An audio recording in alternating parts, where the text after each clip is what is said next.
Jadi ibaratnya guru itu hanya seorang pemilik restoran, dan siswa adalah tamunya gitu. Jadi ketika eh, tamu itu datang ke restoran, tentunya dia akan disodori sebuah menu, ya. Dia akan menuliskan apa yang mau dimakan pada hari itu. Nah, itu seperti itu gambarannya. Cara mengambil ambak seperti itulah yang tidak bisa dilakukan oleh AI, ya, karena AI tidak punya kemampuan inferensial.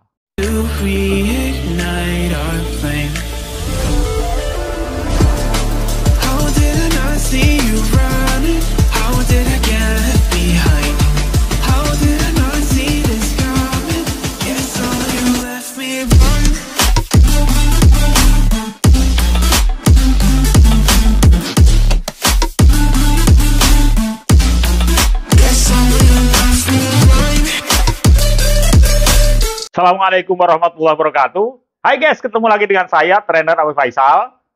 Jika Anda ingin tahu kurikulum studi saya atau ingin mendownload buku-buku bestseller saya di Gramedia, silahkan cari di bio saya di bawah ini. Di sana sudah tersedia semua link-linknya. Oke, kali ini kita sudah sampai pada TOT NLP yang ke-41, ya. Pada TOT NLP Neuro Linguistic Programming yang 41 ini, kita ambil topik guru yang tak tergantikan oleh AI. Sekali lagi, guru yang tidak tergantikan oleh AI. Tapi bagi Anda yang belum subscribe, tolong like dan subscribe dulu, supaya nanti kalau ada topik-topik lain lebih menarik, Anda akan dapatkan beritahuan dari saya. Oke guys, terima kasih Anda sudah berkenan untuk subscribe.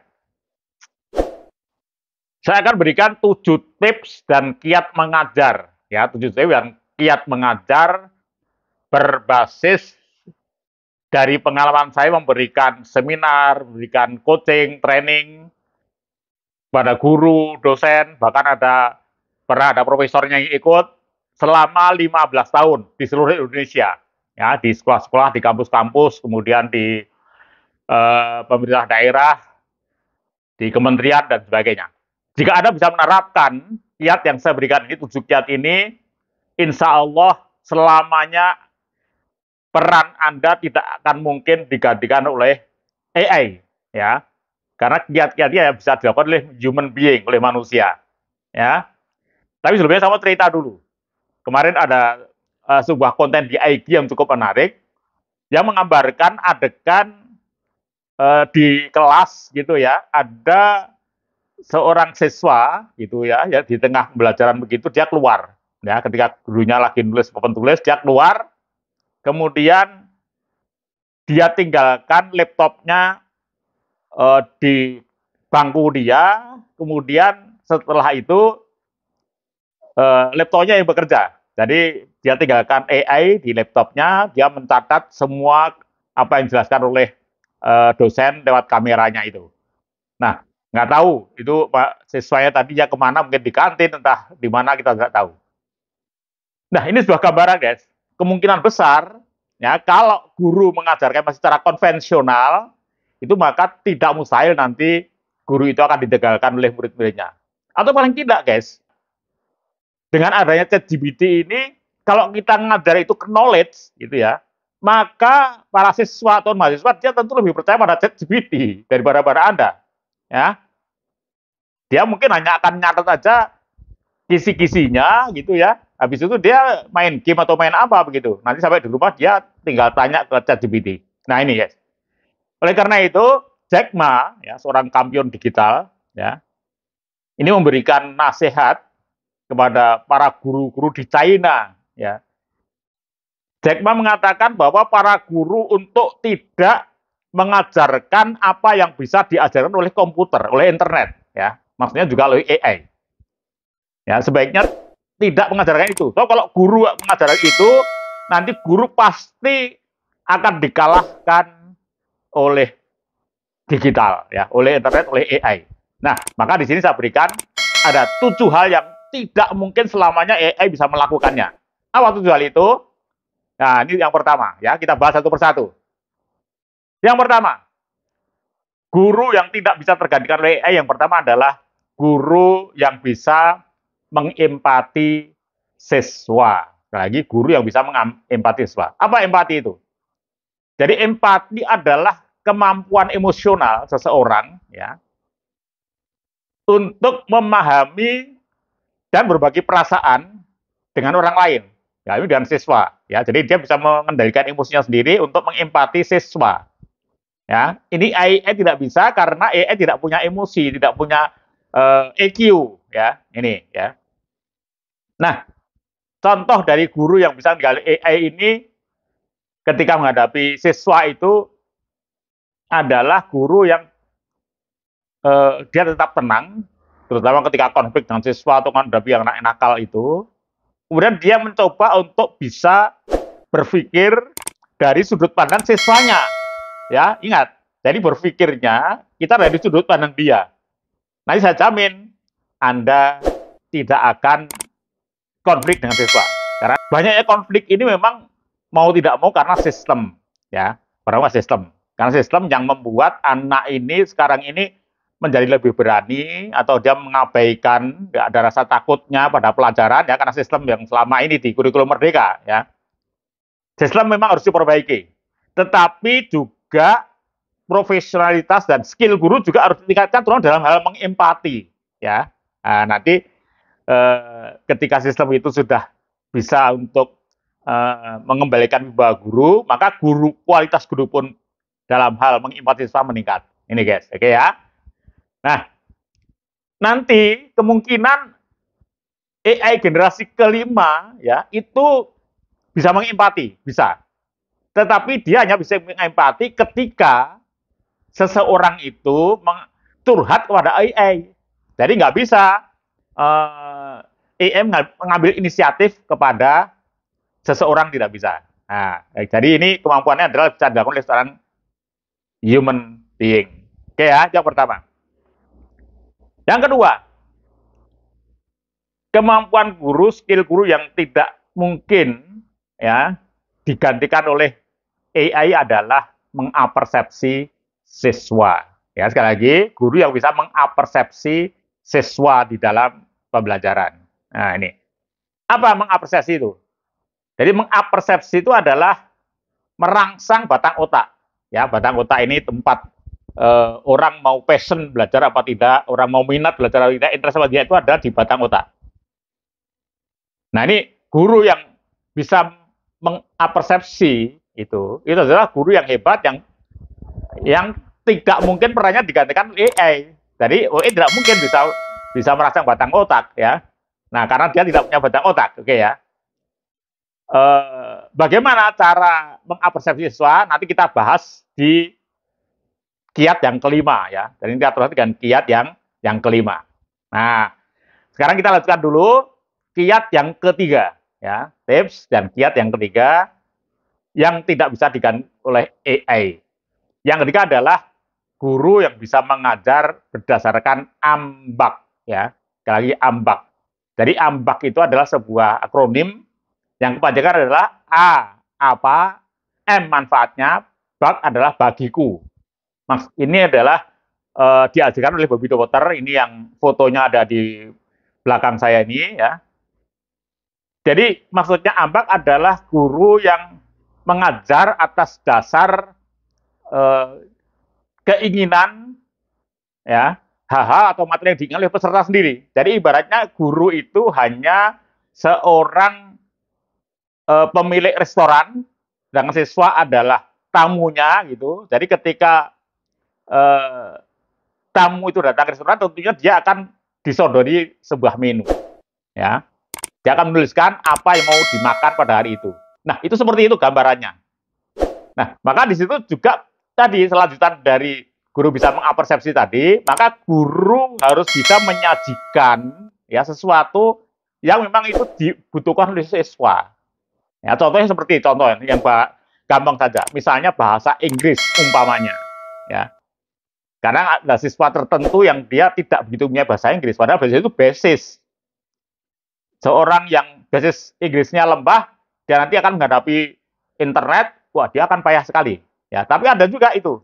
Maka guru harus bisa menyajikan dulu apa berupa video, cerita dan sebagainya, eh, manfaat dari seseorang yang bisa menguasai bahasa Inggris dengan baik. Misalnya tadi tunjukkan dulu tokoh-tokoh yang hebat seperti tadi Jack Ma tadi, kemudian Mark Zucker gitu ya, tokoh-tokoh yang jadi idola remaja itu adalah dia bisa menjadi kaya raya, menjadi hebat karena dunia itu karena dia kemampuan internetnya, ya, kemampuan digitalnya. Dan digital itu semuanya belajar dengan bahasa Inggris, contoh seperti itu.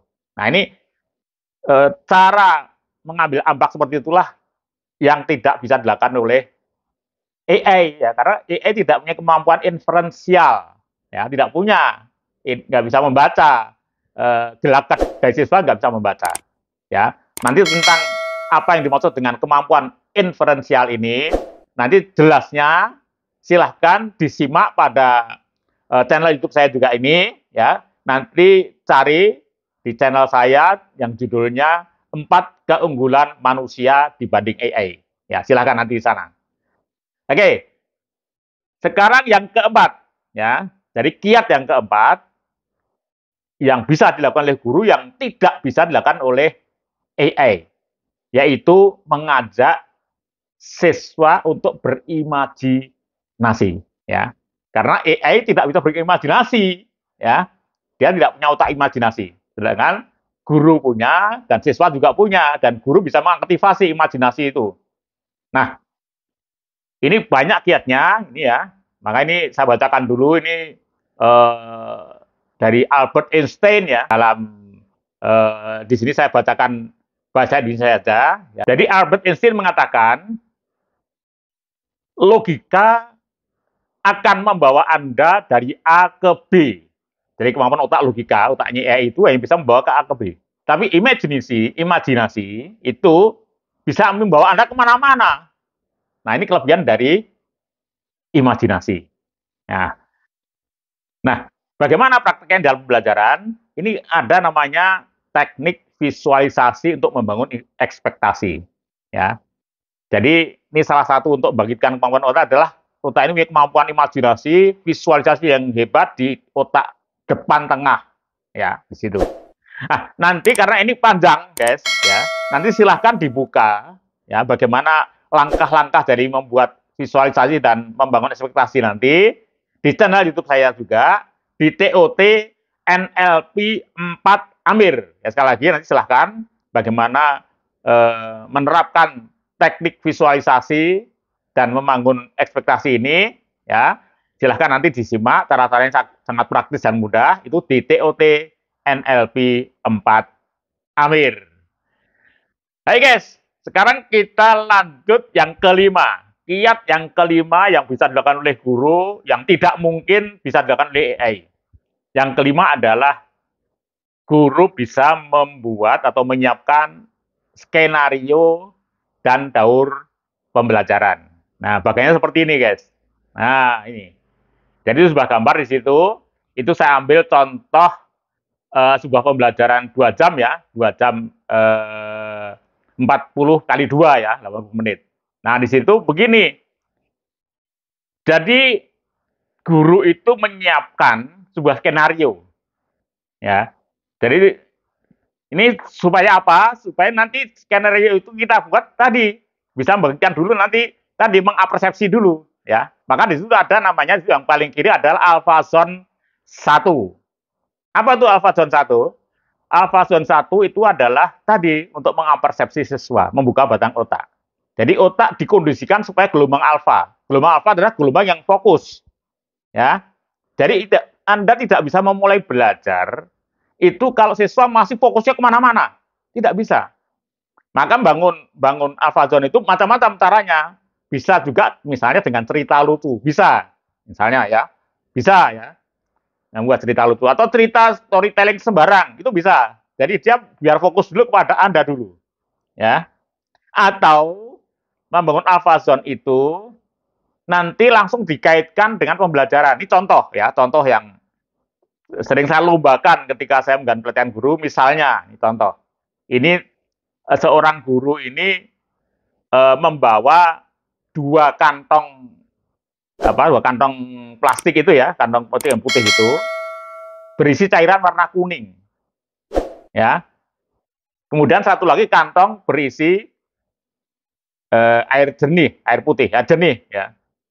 Nah, kemudian dulu bertanya dulu, ya siapa yang bisa membedakan? Ini ada dua kantong ini kuning ini, ya.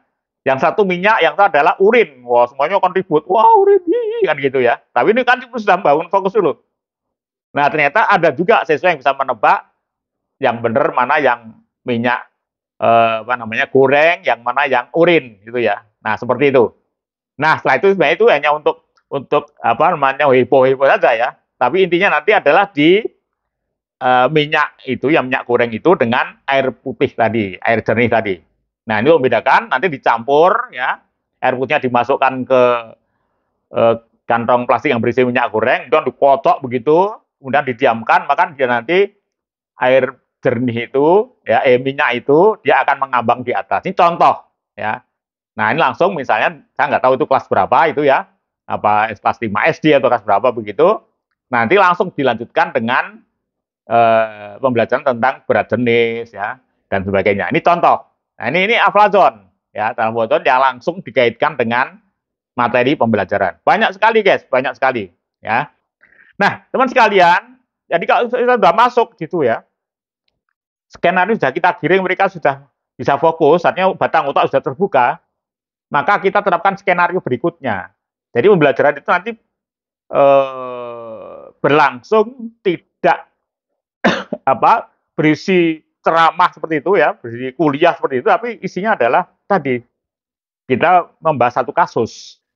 Banyak sekali guys ya di skenario itu, misalnya dengan peran, main peran ya, bisa ya. Ini mungkin bahasa Indonesia, mungkin bisa ngajarin komunikasi ya, itu bermain peran. Jadi yang satu melakukan sebagai apa gitu, yang lain sebagai apa gitu ya. Nah, itu nanti akan bisa dilihat cara komunikasi lisannya mereka bagaimana. Nanti bisa dianalisa. Jadi anak-anak bisa dianalisa bagaimana tadi cara bertanya, bagaimana cara menjawab, wawancara dan sebagainya. Nah, itu sudah banyak sekali manfaat di situ. Tapi yang jelas bahwa pembelajaran itu akan asik banget ya, asik banget berlangsung sampai selesai. Nah, teman sekalian, mungkin ada materi pembelajaran itu yang mungkin mau nggak mau memang ada deskripsinya yang melelahkan gitu ya, misalnya pelajaran matematika, fisika gitu. Nah, kalau seperti itu kadang-kadang memang gitu, siswa mungkin akan merasa letih juga. Ah, maka kita gunakan alfazon kedua. Ya, dari setelah 30 menit itu masuk alfazon 2 kalau diperlukan. Tapi kalau tadi masih asik terus nggak perlu, langsung kita terus sampai ke menit yang ke-80. Ya. Gunanya alfazon 2 itu adalah nanti ketika kita mau mulai KBM yang 40 menit berikutnya, maka berdasarkan riset, maka siswa tidak merasa belajar dari pertama tadi, sejak alfazon 1 tadi, tapi dia merasanya dari mulai alfazon 2. Ya, karena otak kita sudah di-refresh. Nah, ini adalah kiat yang kelima. Sekarang kita masuk kiat tips yang keenam. Ya. Tips yang keenam adalah yang tidak bisa digantikan oleh AI, yaitu guru menjadikan kelas sebagai orkestra. Nah, ini juga dari guru saya Widodo Potter, ya. Jadi Widodo Potter itu menganggap ya, atau dia mengajak guru supaya menganggap bahwa para siswa itu ibarat para pemain musik. Ya, di situ ada namanya pemain biola, ada pemain piano, ada pemain saksofon, ada yang mainkan drum, ada yang mainkan perkusi dan seterusnya. Jadi dia berkeyakinan bahwa kelas itu isinya adalah anak-anak berbakat semua. Ya, termasuk di situ anak yang berbakat bikin onar ya, itu adalah bakat juga. Ya, sekarang banyak dibutuhkan bakat anak bikin onar ya, bakat melucu kan begitu. Itu semua bakat semua. Nah, guru adalah konduktor ya. Atau dia konduktornya adalah dia bukan seorang pemberi materi, bukan. Dia hanya konduktor saja, dia hanya mengaktifasi, membangun passionate ya, bangun passion masing-masing untuk menunjukkan kemampuan terbaik mereka. Nah, ini gambarnya seperti itu. Nah, ini akan luar biasa sekali. Tapi nanti lebih jelasnya ini bisa Anda pelajari di quantum learning ya. Seperti apakah sebenarnya peran guru sebagai seorang konduktor dari sebuah orkestra. Ya, oke. Nah, sekarang kita masuk yang terakhir, yang ketujuh adalah skill ya, kiat dari guru yang tidak mungkin tergantikan oleh AI adalah guru juga merangkap dari konsuler ya, dari konsultan guru itu konsultan siswa. Bahkan saya sering mengatakan di pelatihan guru bahwa bersiaplah Anda para guru itu untuk menjadi orang tua kedua ya. Karena mereka itu banyak sekali anak yatim dalam tanda kutip. Yatim apa? Yatim edukasi. Ya, yatim edukasi. Orang tua banyak yang tidak terdidik seperti Anda, terdidik ilmu pendidikan, ilmu psikologi. Mereka tidak tahu. Nah, maka siapkanlah diri Anda untuk menjadi orang tua mereka. Ya, ini bahkan Bowie De Potter pernah berpesan ketika para guru mengatakan bahwa sebelum Anda masuk kelas, ya, sebelum Anda masuk kelas, maka berhentilah sejenak di belakang pintu. Ya, jadi tidak kelihatan siswa, di balik pintu, kemudian lakukan self talk, berbicara pada diri sendiri, apa yang akan aku lakukan pada hari ini untuk membahagiakan mereka, ya, bukan untuk memintarkan mereka. Jadi bersiaplah menjadi konsuler mereka, ya, termasuk anak-anak yang bermasalah itu pasti karena di keluarganya mereka mendapatkan edukasi yang salah. Maka tugas Anda untuk menjadi konsuler mereka. Baik, para guru yang mulia, mudah-mudahan semua upaya Anda untuk membahagiakan para siswa Anda mendapatkan balasan yang berlipat-lipat dari Tuhan Yang Maha Esa, Allah Subhanahu wa taala. Sekian, Assalamualaikum warahmatullahi wabarakatuh.